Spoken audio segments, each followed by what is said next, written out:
क्या आप जानते हैं फिल्म स्टार लैला के दो भाइयों की मंगनी भी हुई थी, एक मिशी खान के साथ और दूसरी नूर के साथ। लैला ने कहीं भी अपनी एज शो नहीं की, लेकिन कहने वालों के मुताबिक उनकी एज तकरीबन 63 ईयर ओल्ड है।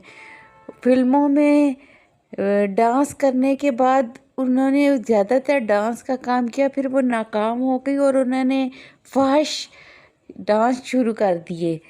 और उसके बाद जब वो वहाँ भी फ्लॉप हो गई तो उसके बाद उन्होंने घरों में शादी ब्याह पे डांस करना शुरू कर दिया।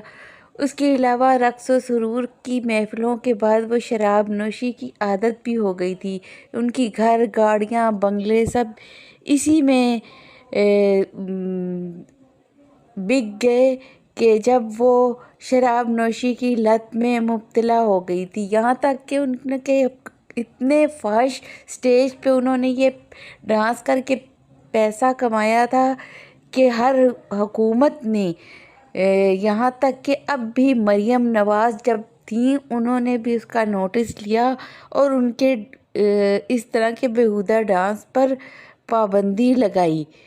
अब वो अपना सब कुछ नशे और शराब के में हारने के बाद बिग तमाशा सीज़न 5 में ये मौजूद हैं और देखें ये कैसा परफॉर्म करती हैं। Hope you will like my video. Please subscribe my channel and press the bell icon.